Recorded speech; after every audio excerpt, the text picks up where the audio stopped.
రాష్ట్ర ప్రభుత్వం కానిస్టేబుల్ పరీక్షలు నిర్వహించకుండా కోర్టు కేసుల పేరిట కాలయాపన చేస్తోందని కానిస్టేబుల్ పోస్టుల భర్తీకి సంబంధించిన మెయిన్స్ పరీక్షలు నిర్వహించాలంటూ కానిస్టేబుల్ అభ్యర్థులు డిమాండ్ చేశారు. వెంటనే కోర్టు కేసులు పరిష్కరించే దిశగా చర్యలు తీసుకోవాలని కోరుతూ DYFI ఆధ్వర్యంలో కానిస్టేబుల్ అభ్యర్థులు కాకినాడ బాలాజీ చెరువు సెంటర్ నుండి కలెక్టరేట్ వరకు ర్యాలీ నిర్వహించారు. ఈ సందర్భంగా DYFI రాష్ట్ర కార్యదర్శి రామన్న మాట్లాడుతూ గత ప్రభుత్వంలో 6100 మంది కానిస్టేబుల్ నియామకానికి నోటిఫికేషన్ ఇచ్చినా ఇప్పటికీ నియామకం పూర్తి కాలేదని కోర్టు కేసులతో కాలయాపన చేసే ప్రయత్నం చేస్తుందని మండిపడ్డారు. నిరుద్యోగులు అయిన కానిస్టేబుల్ అభ్యర్థులకి న్యాయం చేసే విధంగా ఈ ర్యాలీ నిర్వహించామని తెలియజేశారు. ఇప్పటికైనా ప్రభుత్వం తక్షణమే స్పందించి తమకు న్యాయం చేయాలని ఆయన డిమాండ్ చేశారు. ఈ కార్యక్రమంలో కానిస్టేబుల్ అభ్యర్థులు తదితరులు పాల్గొన్నారు.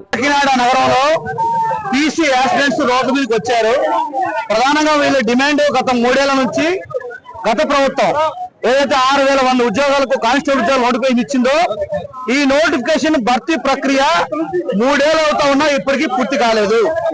ప్రిలిమ్స్ రాశారు, అలాగే ఈవెంట్స్ అనేక పోలతో ఈవెంట్స్ నిర్వహించారు. కానీ మెయిన్స్ కి ఇప్పుడు ఈరోజు ఆటంకాలు కోర్టు కేసులు ఉన్నాయి. కోర్టు కేసులు అన్నింటినీ కూడా రాష్ట్ర ప్రభుత్వం అనుకుంటే చిటికీలో మాయమవుతాయి. కానీ రాష్ట్ర ప్రభుత్వంలో ఎక్కడో చిత్తశుద్ధి లోపించిందని చెప్పేసి మా ఆందోళన, మా ఆవేదన. అందుకని నిరుద్యోగులు, చదువుకోవాల్సిన నిరుద్యోగులు యువత ఈ రోజు రోడ్డు మీదకి వచ్చి ఎర్రని ఎండలో గొంతెత్తు నిలదీస్తా ఉన్నారు. మేము లోకేష్ గారికి ఎవరంలో మీరు చెప్పారయ్యా, విజయనగరంలో చెప్పారు, నంద్యాలలో చెప్పారు, వెంటనే సమస్య పరిష్కారం చేస్తామన్నారు. 10 నెలలు అవుతా ఉంది, చాలా ఎక్కువ టైం రాష్ట్ర ప్రభుత్వానికి. అందుకనే ఇప్పటికైనా కోర్టు ఏదైతే పెండింగ్ కేసులు ఉన్నాయో వాటన్నిటిని క్లియర్ చేయాలి.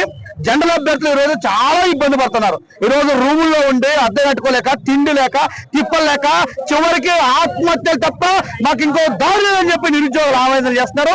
అందుకనే లోకేష్ గారు దయచేసి మీకు ఆలోచించండి, మీకు విజ్ఞప్తి చేస్తున్నాం. అలాగే హోంమంత్రి గారు, మేడం గారు, దయచేసి మీరు కూడా మా బాధను, మా ఆవేదనను అర్థం చేసుకుని కోర్టు కేసులన్నీ క్లియర్ చేసి, మీరు అనుకుంటే మాకు తెలుసు, మీకు అనుకుంటే చిటికలో మాయమవుతుంది, చిటికలో మాయం చేసి మెయిన్స్ ఎగ్జామ్ పెడితే మా బతుకులు కనీసం 6000 మంది ఉద్యోగాలు వస్తే మా కుటుంబాలను బాగుపడతాయి. లేదా మేము వేరే పనులు చేసుకుంటాం. దీన్ని నమ్ముకొని 3 ఏళ్ల నుంచి అదిగో ఇదిగో అదిగో అని చెప్పి ఊరిస్తూ ఉద్ధరిస్తూ ఆ రకంగా నిరుద్యోగుల్ని నయవంతం చేయడం అనేటువంటిది న్యాయమైనది కాదు. ఇప్పటికైనా మా ఆందోళన, మా ఆవేదన వెంటనే కోర్టు కేసు క్లియర్ చేసి మెయిన్ ఎగ్జామ్స్ కు రోడ్ మ్యాప్ ఇవ్వాలి అని చెప్పి మేము DYFI ఈ రోజు భారీ ర్యాలీ నిర్వహిస్తున్నాం. నిరుద్యోగుల ఆవేదన, ఆందోళనను రాష్ట్ర ప్రభుత్వం అర్థం చేసుకోవాలని చెప్పి విజ్ఞప్తి చేస్తున్నాం. జి రామన్న, DYFI రాష్ట్ర కార్యదర్శి.